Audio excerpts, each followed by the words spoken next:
నమస్కారం వి digital news కి స్వాగతం. ముందుగా హెడ్లైన్స్. జిల్లా ఎస్పీలతో ముఖ్యమంత్రి చంద్రబాబు ఉన్నత స్థాయి సమావేశం. రాజకీయ ముసుగులో నేరాలను ఉపేక్షించవద్దని కఠిన హెచ్చరిక.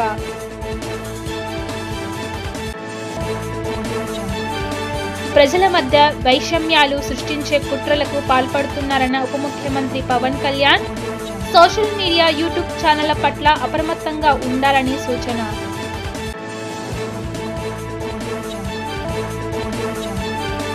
వైసీపీ నేత సజ్జల రామకృష్ణారెడ్డి చేసిన వ్యాఖ్యలపై ఘాటుగా స్పందించిన మంత్రి నారాయణ. జగన్మోహన్ రెడ్డికి రాజధానిపై స్పష్టత లేదని వ్యాఖ్య.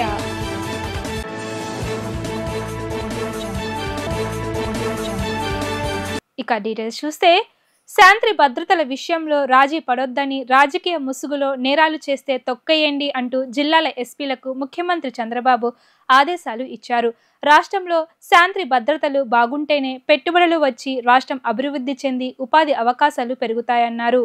రాష్ట్రంలో 14 జిల్లాలకు ఎస్పీలుగా ఎంపిక చేసిన వారితో ఉండవల్లిలోని క్యాంప్ కార్యాలయంలో ప్రత్యక్షంగా మాట్లాడిన ముఖ్యమంత్రి ఇతర జిల్లాల ఎస్పీలు, విజయవాడ, విశాఖపట్నం పోలీస్ కమిషనర్లతో వీడియో కాన్ఫరెన్స్ ద్వారా మాట్లాడారు.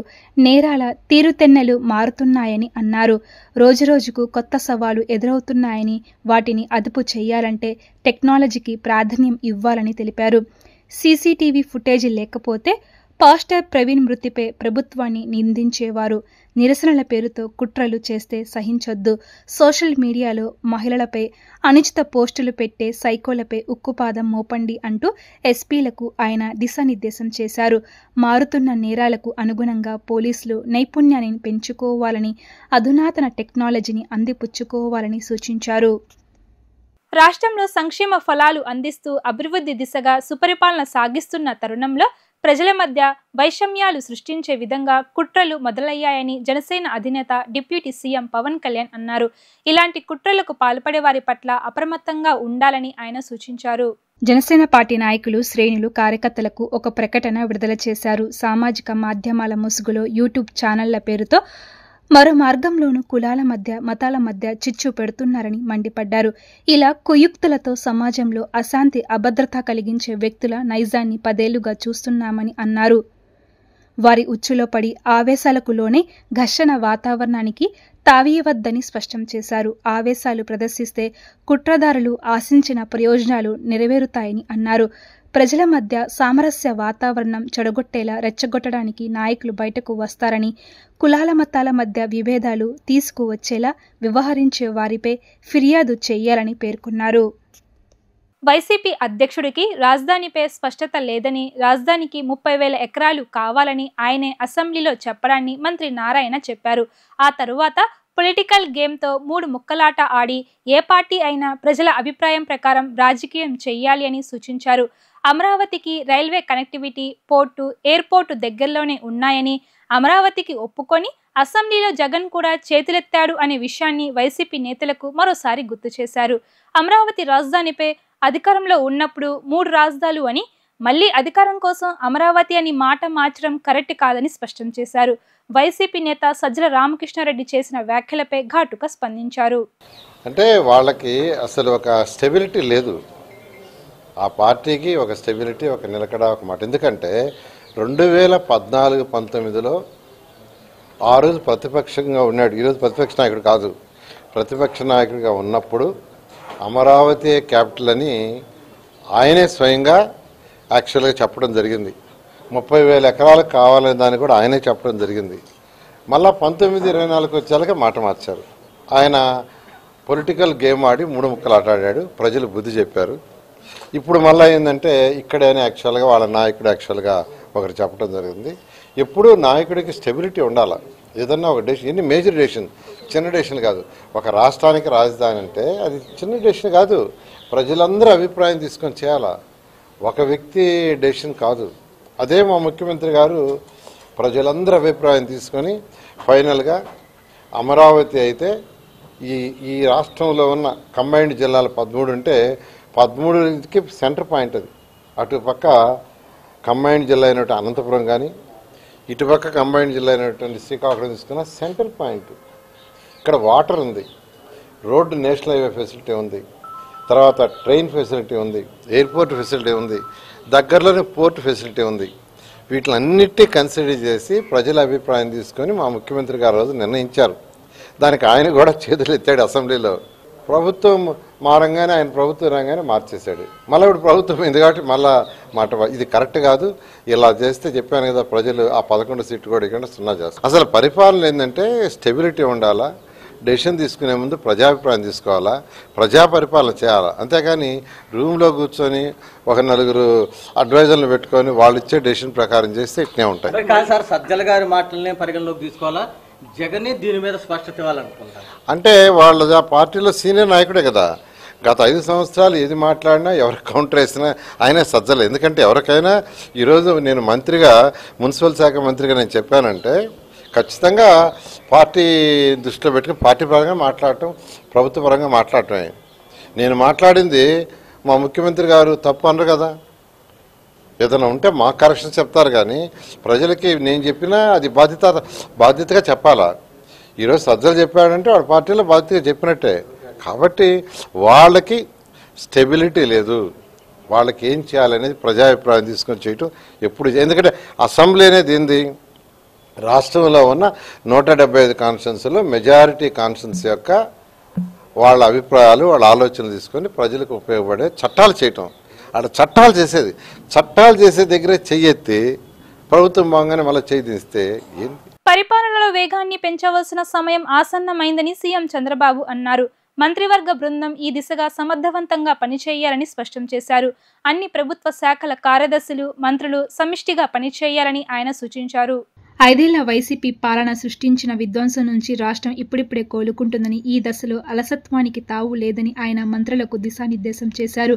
మంత్రులతో జరిగిన సమావేశంలో సీఎం చంద్రబాబు పాలనకు సంబంధించిన పలు కీలక సూచనలు చేశారు. ప్రభుత్వ పథకాల అమలుపై ఇప్పటికే కలెక్టర్లు, ఎస్పీలతో మాట్లాడి వివరించినట్లు తెలిపారు. కొన్ని జిల్లాలో స్థూల రాష్ట్రీయోత్పత్తి పెరుగుతూ ఉండగా మరికొన్ని జిల్లాలో తగ్గుతుందని అన్నారు. ఈ ఆర్థిక అసమానతలను సరిదిద్దవలసిన బాధ్యత మనపై ఉందని అన్నారు. పాలనను క్షేత్రస్థాయికి తీసుకువెళ్లేందుకు కలెక్టర్లు, ఇన్ఛార్జ్ మంత్రుల ఆధ్వర్యంలో 7 బృందాలను ఏర్పాటు చేసినట్లు గుర్తు చేశారు. పరిపాలన సామర్థ్యాన్ని పెంచేందుకు అమరావతిలోని CRDA భవనంలో మానవ వనరుల అభివృద్ధి సంస్థను ఏర్పాటు చేయునట్లు తెలిపారు. జగన్మాత కనకదుర్గమ్మ చెంతకు పాటల ద్వారానే చేరుకోగలం అన్న ఆలోచనతో దసరా శరన్నవరాత్రులకు ఏటా సరికొత్త పాటలను సమాజానికి అందించడం జరుగుతుందని సింగర్ శ్రీలలిత తెలిపారు. తాను 2019లో శ్రీలలిత దసరా శరన్నవరాత్రులు సిరీస్ పేరుతో యూట్యూబ్ ఛానల్ ద్వారా అమ్మవారి పాటలకు రూపకల్పన చేయడం ప్రారంభించాను అని తెలియజేశారు. రామర్పాడు రింగ్ రోడ్ వద్ద ఓ ప్రైవేట్ హోటల్లో ఏర్పాటు చేసిన విలేకరుల సమావేశంలో సింగర్ శ్రీలలిత మాట్లాడుతూ తాను 2019లో శ్రీలలిత దసరా శరన్నవరాత్రుల సిరీస్ పేరుతో యూట్యూబ్ ఛానల్ ద్వారా అమ్మవారి పాటలకు రూపకల్పన చేయడం ప్రారంభించాను అని తెలియజేశారు. ఈ ఏడాది రామర్పాడు రింగ్ వద్ద అమ్మవారి సెట్ను ఏర్పాటు చేసి సరికొత్త పాటలతో అందరూ అమ్మవారికి దగ్గరయ్యేలా చేయనున్నట్లు చెప్పారు. ఈ ఏడాది తన ప్రయాణానికి MS సుబ్బలక్ష్మి, ముని మనవరాళ్లు ఐశ్వర్య, సౌందర్యాలు తోడు కావడం మరింత బలం చేకూరినట్లు అయిందన్నారు. గత 6 సంవత్సరాలుగా ఈ దసరా నవరాత్రి సిరీస్ నిర్వహించడం జరుగుతోంది. ఈ ఇయర్ 7th ఇయర్ అన్నమాట. ఈ ఇయర్ ఇంకొక సంతోషకరమైన విషయం ఏంటంటే great grand daughters of MS Subbulakshmi garu, వాళ్ళిద్దరు ఐశ్వర్య అండ్ సౌందర్యాజీ, వీళ్ళిద్దరు కూడా కొలాబరేట్ అవుతున్నారు ఫర్ దసరా నవరాత్రి సిరీస్. మేము ఒక అద్భుతమైన పాట పాడబోతున్నాం అన్నమాట. So very very happy. వాళ్ళతో కలిసి నేను పాడడం చాలా చాలా సంతోషంగా ఉంది. ఎలా అనిపిస్తుంది? ఆధ్యాత్మికంగా ఏ విధంగా నిర్వహిస్తున్నారు ఈ కార్యక్రమం? అంటే ప్రతి సంవత్సరం కూడా అందరికీ కూడా ఈ కీర్తనలు చేరాలి అనే భావంతో నేను ప్రతి ఇయర్ అంతే శ్రద్ధ తీసుకుంటూ ఈ సిరీస్ అనేది నిర్విరామంగా నిర్వహిస్తున్నాము. ఈ సంవత్సరం కూడా అంతే సక్సెస్ అవ్వాలని నేను అమ్మవారిని కోరుకుంటున్నాను. ఎలా అనిపిస్తుంది? ఎన్ని సంవత్సరాల నుండి నిర్వహిస్తున్నారు? అది నిజంగా అమ్మవారి కృపే అండి. ఎందుకంటే ఇది ఒక్కొక్క సంవత్సరం అనిపిస్తుంది నేను చేయగలనా, అంత పూర్తి చేయగలనా ప్రతి పాట అని. కానీ ఆవిడ దయ వల్ల ప్రతి ఇయర్ కూడా అంతే నిర్విరామంగా కొనసాగడం అనేది నిజంగా ఆవిడ యొక్క ఇదేనండి. Me and Soundarya have known Sri Lalita from 2019. That's when we both the three of us first collaborated. And she's such a wonderful and humble person. And I have been following her Navaratri series from the time she started, and every year we all used to look forward to it. And this year we are very happy to be collaborating again with her and wishing this series a grand success and many hundreds of millions of views. Thank you. Vijayawada నగరంలో అంగరంగ వైభవంగా దసరా మహోత్సవాలు జరుగుతున్న నేపథ్యంలో Vijayawada ఉత్సవ్పై MP Kesineni Sivanath ప్రత్యేక దృష్టి సారిస్తే YCP నేతలు రాజకీయ విమర్శలు చేయడం సరికాదని తెలుగుదేశం పార్టీ రాష్ట్ర అధికార ప్రతినిధి నాగుల మీరా మండిపడ్డారు. ఎన్టీఆర్ జిల్లా పార్లమెంట్ పరిధిలో అనేక అభివృద్ధి కార్యక్రమాలు చేస్తున్న ఎంపీపై ఇష్టం వచ్చినట్లు వైసీపీ నేతలు మాట్లాడితే ప్రజలే సరైన బుద్ధి చెబుతారని హెచ్చరించారు. విజయవాడ నగరంలో ఉత్సవ కోసం ఎంపీ ఎంతో శ్రమిస్తున్నారని, కేవలం రాజకీయ లబ్ధిని దృష్టిలో పెట్టుకుని వైసీపీ నేతలు ఆరోపణలు చేయడం సరికాదన్నారు. దేవాదాయ శాఖ భూములకు అమౌంట్ కట్టే విజయవాడ ఉత్సవం నిర్వహిస్తున్నామని స్పష్టం చేశారు. విజయవాడ ఉత్సవం గురించి దేవినేని అవినాష్, వెల్లంపల్లి సీను మాట్లాడిన మాటలు ఎలా ఉన్నాయంటే, దున్నపోతు ఈనిందంటే దూడని కట్టేయమన్నట్టు. అసలు విజయవాడ ఉత్సవం ఎందుకు పెట్టారో అనేది కనీస అవగాహన లేకుండా మాట్లాడుతూ ఉన్నారు. కాబట్టి ఇవాళ ఉత్సవాలను ఘనంగా చేసే కార్యక్రమాన్ని ప్రభుత్వ అధికారులు, ప్రభుత్వ యంత్రాంగం, ఎండోమెంట్ చూస్తూ ఉన్నారు. ఈ నేపథ్యంలో విజయవాడ ఎంపీ కేశినేని శివనాథ్ చిన్ని గారు ఒక సాహసవంతమైన నిర్ణయానికి శ్రీకారం చుట్టాడు. ఈ దసరా నవరాత్రులకి విజయవాడ నుంచి, రాష్ట్రం నుంచి, దేశం నుంచి ఎన్నో లక్షల మంది భక్తులు విజయవాడ నగరానికి వస్తున్నటువంటి ఈ శుభ సందర్భంలో విజయవాడ వైభవాన్ని ఈ దేశానికి, ప్రపంచానికి చెప్పాలనేటువంటి ఒక అద్భుతమైన సంకల్పంతో విజయవాడ ఉత్సవ పేరుతోటి కార్యక్రమానికి శ్రీకారం చుట్టాడు. ఇది చాలా వ్యయంతో కూడుకున్నటువంటి కార్యక్రమం. అంటే ఆ భక్తులకి విజయవాడ నగరానికి వచ్చినప్పుడు ఎంతో ఆహ్లాదకరమైనటువంటి వాతావరణాన్ని భక్తులకి ఇవ్వాలి, వాళ్ళని సంతోషపెట్టాలి. ఇవాళ క్రీడారంగం కానివ్వండి, ఎగ్జిబిషన్ కానివ్వండి, ఇండస్ట్రియల్ ఎగ్జిబిషన్ కానివ్వండి, వ్యవసాయ రంగంలో అత్యధిక పనిముట్లు పెట్టేటువంటి ఎగ్జిబిషన్ కానివ్వండి, ఇవాళ పిల్లలు ఆడుకుంటానికి ఆటల పోటీలు కానివ్వండి, ఇవాళ విజయవాడ నగరాన్ని ఒక అద్భుతమైనటువంటి వాతావరణంలో తీసుకురావడానికి ఆయన ప్రయత్నిస్తుంటే ఇవాళ దానిని మీరు విమర్శిస్తూ ఉన్నారంటే విజయవాడ నగర వైభవాన్ని మీరు చూడలేకపోతున్నారు.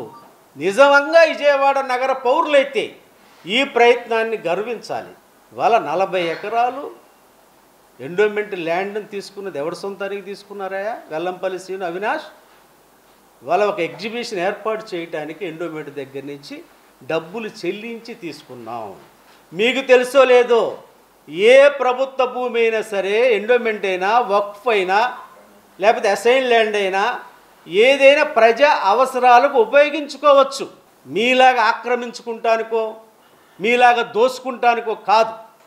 ఇవాళ ఈ రాష్ట్రంలో ఉన్నటువంటి ఎండోమెంట్ ల్యాండ్స్ అన్నీ దోసుకున్నారు. మీరు వక్ఫ్ బోర్డ్ ల్యాండ్ దోసుకున్నారు, అటవీ భూములు దోసుకున్నారు, ప్రైవేటు భూములు దోసుకున్నారు, చివరికి చెరువులు కూడా దోసుకున్నారు, చివరికి కబ్రస్థాన్లు కూడా దోసుకున్నారు. ఇవాళ దాచుకోవటం వైసీపీకి పేటెంట్. ఇవాళ తెలుగుదేశం డిఎన్ఏ ఏంటంటే ప్రజా అవసరాల కోసం మాత్రమే మేము వాడతాం తప్ప ఏ రకమైనటువంటి ఎవరికి ఇబ్బందికరంగా పరిస్థితి రానివ్వం. ఇవాళ ప్రభుత్వ పర్యవేక్షణలో జరుగుతూ ఉంది ఇది. ఈరోజు ఎంపీ గారి మీద ఒక అబండాలు వేయాలి, ఎంపీ గారిని అపాస్పాలు చేయాలనేటువంటి మీ ప్రయత్నం అనేది ఎవడు ప్రజలు హర్షించట్లా. ఇవాళ ఏనుగు పోతుంటే కుక్కలు మురుగుతూ ఉంటాయి, అవి మేము పట్టించుకోం. ప్రజలు తిరస్కరించినటువంటి మీరు ఇవాళ ప్రజా ఆమోగ్యకరమైనటువంటి నాయకుడిని పట్టుకొని మీరు మాట్లాడటం అంటే మీకు మతి స్థిమితం పోయింది.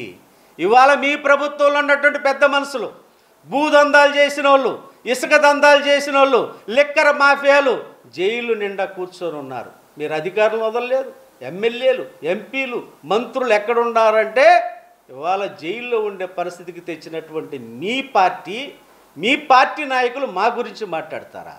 సేవాగుణంలో ముందు ఉండే పుట్టగుంట సతీష్ కుమార్ కుమార్తె అన్విత తన మొదటి ప్రయత్నంలోనే పీజీ నీట్ పరీక్షల్లో జాతీయ స్థాయిలో 202వ ర్యాంకు సాధించారు. కుటుంబానికి మాత్రమే కాకుండా తన పుట్టిన ప్రాంతానికే గర్వకారణంగా నిలిచింది. అన్విత విజయంపై పలువురు రాజకీయ, సామాజిక, వైద్య రంగ ప్రముఖులు అభినందనలు తెలియజేశారు. వైద్యురాలిగా సమాజానికి మెరుగైన సేవలందించే విధంగా రాణించాలని పలువురు ఆశీర్వదించారు. ప్రముఖ పారిశ్రామికవేత్త పుట్టగుంట సతీష్ కుమార్ కుమార్తె పుట్టగుంట అన్విత పీజీ నీట్ పరీక్షల్లో జాతీయ స్థాయిలో 202వ ర్యాంకు సాధించిన నేపథ్యంలో పెనమలూరు నియోజకవర్గం కంకిపాడులోని అయాన్ కన్వెన్షన్ సెంటర్లో ప్రత్యేక ఆత్మీయ సమావేశం ఏర్పాటు చేశారు. అన్విత సాధించిన ఈ విశేష విజయాన్ని గుర్తిస్తూ ఆమెకు భవిష్యత్తులో మరిన్ని విజయాలు అందాలని ఆకాంక్షిస్తూ సర్వమత ప్రార్థనలు నిర్వహించారు. ఈ కార్యక్రమానికి రాజకీయ, సామాజిక, వైద్య రంగాల నుండి పలువురు ప్రముఖులు హాజరై అభినందనలు తెలియజేశారు. సమావేశానికి విజయవాడ పార్లమెంట్ సభ్యులు కేశినేని శివనాథ్ చిన్ని, తూర్పు నియోజకవర్గ ఎమ్మెల్యే గద్దె రామ్మోహన్, మాజీ జిల్లా పరిషత్ చైర్మన్ గద్దె అనురాధ, మాజీ ఎంపీలు మాగంటి బాబు, గోకరాజు గంగరాజు, ఉమ్మడి కృష్ణా జిల్లా మాజీ కలెక్టర్ ప్రభాకర్ రెడ్డి, ఆరోగ్య శాఖ కమిషనర్ వీరపాండ్యన్, ఆంధ్ర హాస్పిటల్స్ ఎండి రమణమూర్తి, ద్వారక తిరుమల దేవస్థానం చైర్మన్తో పాటు పలువురు వైద్య నిపుణులు, స్వచ్ఛంద సంస్థల ప్రతినిధులు, వివిధ రాజకీయ పార్టీల నేతలు, ఐఏఎస్, ఐపీఎస్ అధికారులు పాల్గొన్నారు.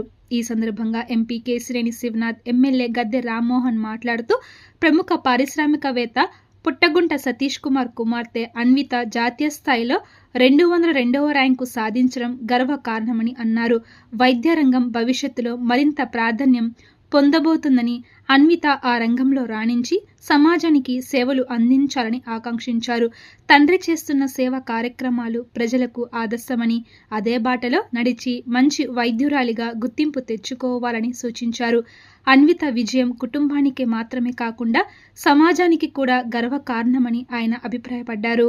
విజయవాడ నగరంలో పుట్టగుంట సతీష్ అనే వ్యక్తి తెలియని వ్యక్తులు చాలా అరుదు. ఎందుకంటే తను చేసే సేవా కార్యక్రమాలు కానీ, తను నిరంతరం ఎక్కడ ఏ కార్యక్రమం ఉన్నా కూడా తను పాల్గొంటూ ఇవాళ ఒక బ్రాండ్ సృష్టించిన సతీష్ గారికి తగ్గట్టు వాళ్ళ తనే అన్విత 202వ ర్యాంక్ ఆల్ ఇండియాలో రావడం చాలా ఆనందంగా ఉంది. ఒక విజయవాడ చెందిన డాక్టర్కి ఇటువంటి ర్యాంక్ రావడం ఆనందమే కాకుండా అందులో నాకు మంచి స్నేహితుడైన సతీష్, నిజంగా ఆయన కళ్ళలో చూస్తే ఆనందం ఇవాళ చాలా ఆనందంగా ఉంది. అందరికీ ఇది విజయవాడ నగరవాసులందరికీ గర్వకారణం. All the best Anvitha. మీ పేరెంట్స్తో పాటు మేమందరం కూడా చాలా ఆనందంగా ఉంది. తప్పకుండా పాప మంచి భవిష్యత్తు ఉంటుంది. తప్పకుండా మంచి డాక్టర్గా కూడా రాణించాలని కోరుకుంటున్నాను. Thank you.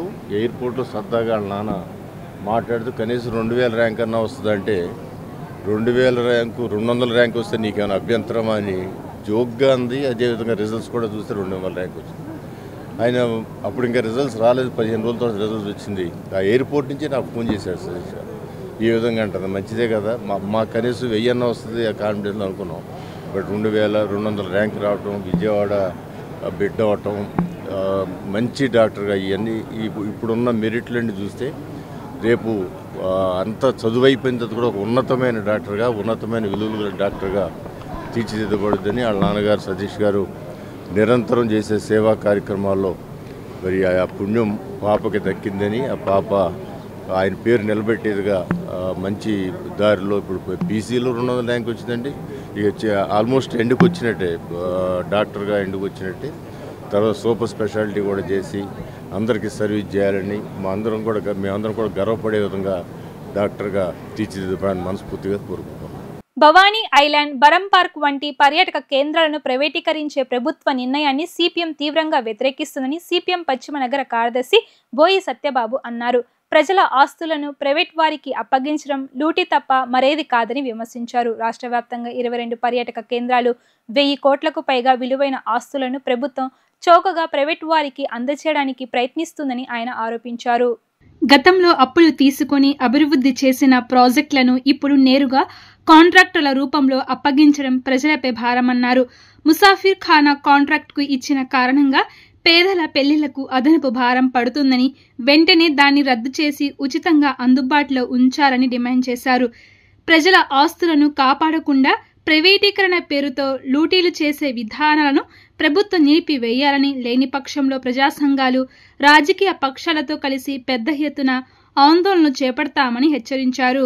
అలాగే బరం పార్కు ఇటువంటి ముఖ్యమైన పర్యాటక కేంద్రాలని మరి మెయింటెనెన్స్ BOT పద్ధతుల్లో ప్రైవేట్ పరం చేసేదానికి సిద్ధమైంది. ఈ నెల 15వ తేదీన ఈ టెండర్ని ఫైనల్ చేసే నిర్ణయం కూడా తీసుకోవడం జరిగింది. ఈ తెలుగుదేశం కూటమి ప్రభుత్వం గత కాంగ్రెస్లో పరిపాలన కాలంలో ఆనాడు గంటా శ్రీనివాసరావు ప్రజారాజ్యం పార్టీలో ఉన్న సందర్భంలో ఈ పర్యాటక శాఖ మొత్తం స్థలాల్ని ప్రైవేట్ పరం చేసే క్రమంలో తీవ్రంగా వ్యతిరేకించినటువంటి సందర్భం మర్చిపోవద్దని గుర్తు చేస్తున్నాం. ఆనాడు మరి దేవినేని ఉమామహేశ్వరరావు నాయకత్వంలో తెలుగుదేశం నాయకులు ఈ విజయవాడ నగరంలో కమ్యూనిస్టులతో కలిపి ఈ భవానీ ఐలాండ్ కానీ పున్నమి ఘాట్గా చెప్తున్న బరం పార్కు ప్రైవేటీకరణకు వ్యతిరేకంగా పోరాటంలో పాల్గొన్నారు. అంటే ప్రతిపక్షంలో ఉంటే ప్రైవేటీకరణకు వ్యతిరేకం, అధికారంలోకి వస్తే ప్రైవేటీకరణ చేయడం మీ ఇష్టమా? ప్రజల ఆస్తులు, ప్రకృతి సంపద, టూరిజం స్పాట్లని, మరి దుర్గా మల్లేశ్వర దేవస్థానం సన్నిధిలో ఉన్నటువంటి ఈ విలువైన ఆస్తుల్ని ఏ రకంగా మీరు ప్రైవేట్ వాళ్ళకి ఇచ్చేస్తారు? 33 సంవత్సరాలు లీజ్ అంటారు. మార్కెట్ వాల్యూ బట్టి కాదు, సబ్ రిజిస్టర్ ఆఫీస్ వాల్యూలో కేవలం 1% మాత్రమే ఈ లీజు ఒప్పందం చేసుకోబోతున్నారు. అలాగే 33 సంవత్సరాలు ఈ లీజ్ అగ్రిమెంట్ ఉండబోతుంది. అంటే రాబోయే కాలంలో దీన్ని 99 సంవత్సరాలకు కూడా మార్చుకోవచ్చు. అంటే తరతరాలకు కూడా ఈ లీజ్ అగ్రిమెంట్లని కొనసాగించుకోవచ్చు. భవిష్యత్తులో ఈ టూరిజం స్పాట్లన్నీ కూడా ప్రైవేటు వాళ్ళ చేతుల్లో పెట్టేదానికి కూటమి ప్రభుత్వం సిద్ధం కావడం చాలా సిగ్గు చేయడని విషయం. మీకు కనీసం ఉన్నటువంటి పార్కుల్ని, ఉన్నటువంటి టూరిజం స్పాట్లని కూడా నిర్వహించలేని చేతకానితనంలో ఈ కూటమి ప్రభుత్వం ఉందా అని మేము ప్రశ్నిస్తున్నాం.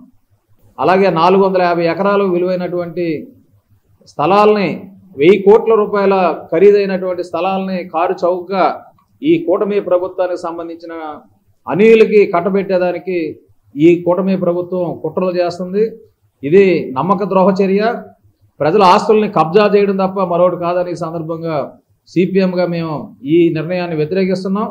ఈ పర్యాటక కేంద్రాలన్నీ ప్రజలకి అందుబాటులో ఉండే విధంగా ప్రభుత్వం నిర్వహించాలి, పర్యాటక శాఖ ఆధ్వర్యంలో నిర్వహించాలి. అలాగే ముషాఫిర్ ఖానా వక్ఫ్ ఆధ్వర్యంలోనే పేదలకి ఉచితంగా అందుబాటులో ఉండే విధంగా, లేని యెడల నామాత్రం ఫీజు పెట్టి దాన్ని నిర్వహించే విధంగా చర్యలు తీసుకోవాలని CPMగా మేము డిమాండ్ చేస్తున్నాం. రాబోయే రోజుల్లో ఈ ప్రైవేటీకరణ విధానాలకు వ్యతిరేకంగా కలిసి వచ్చే సంఘాలని, రాజకీయ పక్షాలని కలుపుకొని మేము ఈ పోరాటాన్ని ముందుకు తీసుకెళ్తామని తెలియజేస్తున్నాం. గొల్లనపల్లి హాస్టల్ విద్యార్థులు మద్యం మత్తులో హల్చల్ చేశారు. గన్నవరం మండలం గొల్లనపల్లి హైస్కూల్లో ఉన్న SC హాస్టల్లో వంట మనిషిపై విద్యార్థులు దాడి చేశారు. శనివారం సెలవు కావడంతో హాస్టల్లో మద్యం తాగి 9, 10వ తరగతి విద్యార్థులు వీరంగం సృష్టించారు. విద్యార్థులంతా గొల్లనపల్లి ZPH హైస్కూల్లో చదువుతున్నారు. విద్యార్థులు మద్యం సేవించే సమయంలో వంట మనిషి కంచర్ల కాసమ్మ చూసింది. విద్యార్థులు మద్యం తాగడం ఇదేమిటని ప్రశ్నించి వార్డెన్కు చెప్తాను అని మందలించారు. దీంతో విద్యార్థులు పథకం ప్రకారం వెనక నుంచి వెళ్లి ఒక్కసారిగా దుప్పటితో మూసివేసి ముక్కుమ్మడిగా దాడి చేశారు. దీంతో తీవ్రంగా గాయపడిన వంట మనిషి కంచర్ల కాసమ్మను గన్నవరం ప్రభుత్వ ఆసుపత్రికి తరలించారు. ఘటన స్థలానికి చేరుకుని గన్నవరం పోలీసులు వివరాలు సేకరిస్తున్నారు.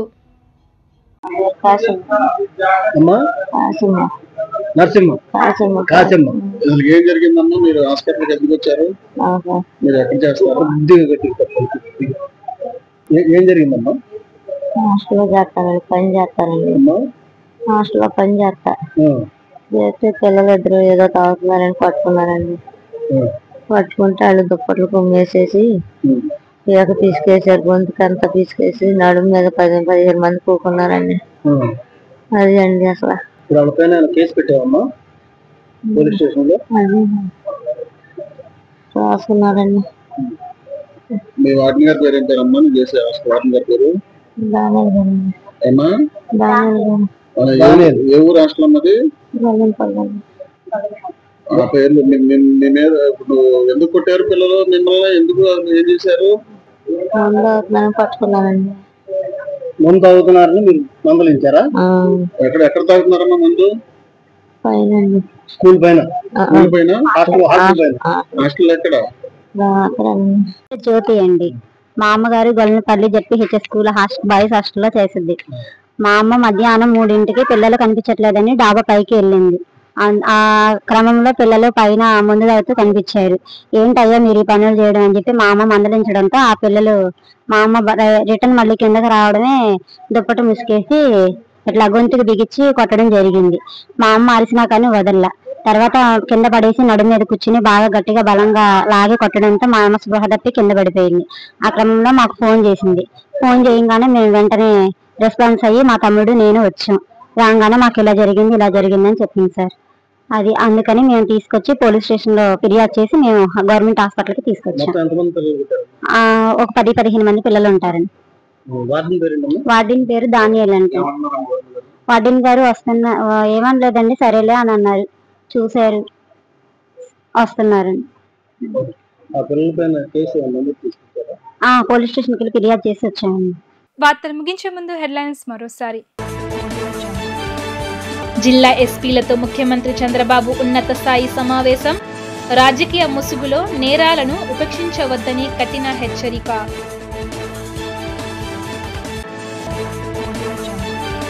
ప్రజల మధ్య వైషమ్యాలు సృష్టించే కుట్రలకు పాల్పడుతున్నారన్న ఉప ముఖ్యమంత్రి Pawan Kalyan. Social media, YouTube ఛానళ్ల పట్ల అప్రమత్తంగా ఉండాలని సూచన.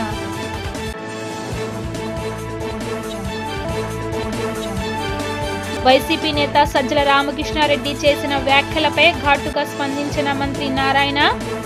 జగన్మోహన్ రెడ్డికి రాజధానిపై స్పష్టత లేదని వ్యాఖ్య.